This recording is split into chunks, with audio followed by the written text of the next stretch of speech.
안녕하세요. 인터넷 한국일보 영상뉴스 한국ITV의 이진주입니다. 오늘부터 한 달 동안 4차례에 걸쳐서요. 와인 대중화에 대해서 이야기 나눠볼 텐데요. 오늘 그 첫 번째 시간으로 와인, 소주처럼 마셔라에 대해서 이야기해 보겠습니다. 깊어가는 가을, 향긋한 와인의 세계로 안내해줄 경기대학교 이정창 교수님 모셨습니다. 교수님 안녕하세요. 네, 안녕하세요. 이정창입니다.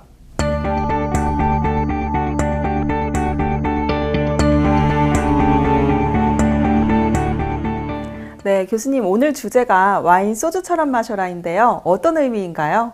와인 소주처럼 마셔라는 우리가 일상생활에서 즐기고 있는 그런 서민적인 술, 소주처럼 편하게 마셨으면 하는 바람이고요. 거기에 더불어서 와인도 좀 대중화가 되었으면 좋겠다. 그런 뜻에서 제 종목을 와인 소주처럼 마셔라로 정했습니다. 네, 그러면 와인을 마시는 법이 따로 있다는 말씀이신가요? 와인 마시는 법은 없습니다. 단지 우리가 테이스팅과 드링킹을 좀 구분했으면 좋겠다. 테이스팅은 와인을 전문적으로 하는 사람들의 어떤 쉬운 영역이고, 그 다음에 드링킹은 우리가 일반적인 소비자들이 즐길 수 있는, 편안하게 즐길 수 있는 형식적인 절차가 없는 그런 부분이기 때문에 우리는 드링킹 쪽에 포커스를 맞춰서 즐기시면 될 것 같습니다. 네, 그러면 와인 테이스팅은 어떻게 하는 건가요? 설명 좀 부탁드릴게요. 우선 와인잔을 이렇게 드시면 하얀색 이런 A4 용지 같은 것을 이용해서 먼저 시각적인 테이스팅을 먼저 하시면 돼요. 시각적인 테이스팅을 해서 먼저 이물질이 있는지 없는지를 먼저 확인하시고, 그 다음에 와인의 색상을 보시는데, 이렇게 눕혀서 보는 이유 중에 하나가 색을 분산시켜서 이 색을 명확하게 이제 여러분들이 보려고 하는 이런 시각 테이스팅이 있고요. 후각 테이스팅을 하실 때는 여러분들이 이 코를 와인잔에 깊게 파묻는 형식으로 해서 이렇게 깊게 향을 맡으시면 되는데, 그 다음에 이제 마지막으로 미각 테이스팅 하실 때는 이제 마신 다음에 여러분들이 이제 그 미각 테이스팅을 적는 건데, 바로 완샷을 하시면 안 돼요. 완샷을 하시면 안 되고, 입에서 이제 조금씩 돌리면서 이렇게 하시는데, 그렇다고 이제 뭐 크게 각을 하듯이 하는 사람들도 있는데, 그러면 옆에 사람들이 싫어하니까 소리가 안 나듯이 조용히 하시면 되겠습니다.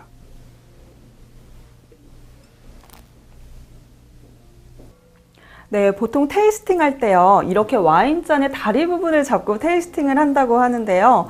제가 듣기로는 이 다리 부분을 잡는 이유가 체온 전달이 되지 않게 하기 위해서라던데요. 사실 이제 앞에서도 설명을 했는데요.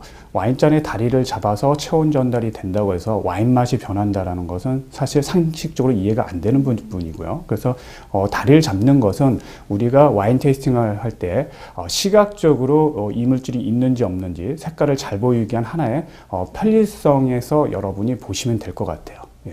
그럼 지금까지 저는 와인을 마실 때 와인잔의 이 다리 부분을 잡고 마셨었는데 앞으로는 그럴 이유가 없는 거네요? 사실 이제 그 부분은 굉장히 형식적인 부분인데, 여러분들이 다리를 잡든 볼을 잡든 즐기실 때는 상관이 없다는 얘기입니다. 그래서 굳이 다리를 잡는 거에 대한 스트레스를 가질 필요는 없다는 얘기죠. 예. 네. 그러면 와인은 꼭 와인잔에 마셔야 되는 건가요? 그렇지 않습니다. 여러분이 와인을 즐기실 때는 굳이 와인잔에 드시지 말고, 그 다음에 여러분이 편하게 즐길 수 있는 여러 가지 다양한 컵들을 이용해서 드셔도 상관이 없고요.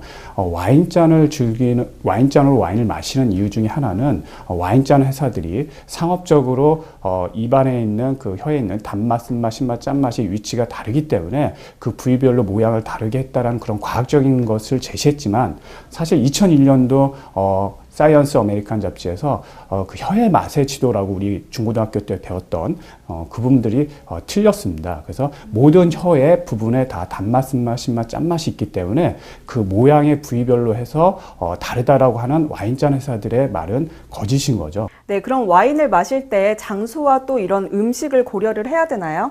사실 어려운 질문이긴 한데요. 그 부분도 음식과 장소에 좀 집착을 안 하셨으면 좋겠어요. 그래서 여러분들이 어디 가서든지 와인을 편안하게 마셨으면 좋겠는데, 와인과 음식도 서로 다른 거거든요. 그래서 그 차이를 인정한다라면 굳이 억지로 그것을 조화시킬 필요는 없다라는 겁니다. 그래서 여러분들이 와인을 주로 하는 곳에는 와인을 가서 즐기시면 될 것 같고, 음식이 유명한 곳에서는 음식을 가지고서 와인을 서브로 해서 이렇게 편안하게 즐기시면 될 것 같습니다. 네, 우리는 그동안 와인의 맛보다는요, 이름이나 배경에 더 많이 관심을 가졌던 것 같습니다. 와인을 맛보기 전에 와인 서적부터 들춰보는 문화가 이제 바뀌어야 될 텐데요. 와인은 이제 특별한 술이 아닙니다. 막걸리나 소주처럼 편하게 드시길 바랍니다.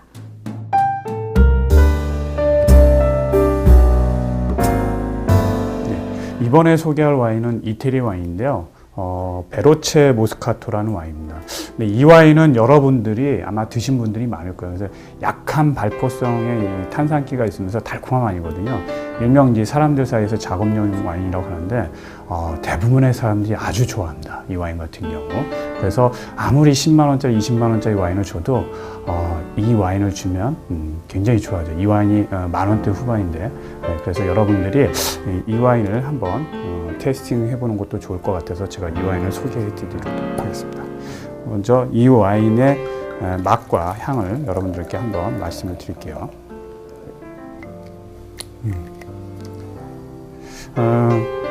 색상을 보시면 여러분이 굉장히 연한 노란색을 이렇게 띠는데요. 굉장히 투명하죠. 대개 이 와인의 향은 보통 복숭아 향이라든가 레몬, 사과 향들이 이렇게 있어서 상당히 달콤한 향들이 나와가지고 향 자체에서부터 사람들이 굉장히 좋아할 그런 스타일입니다.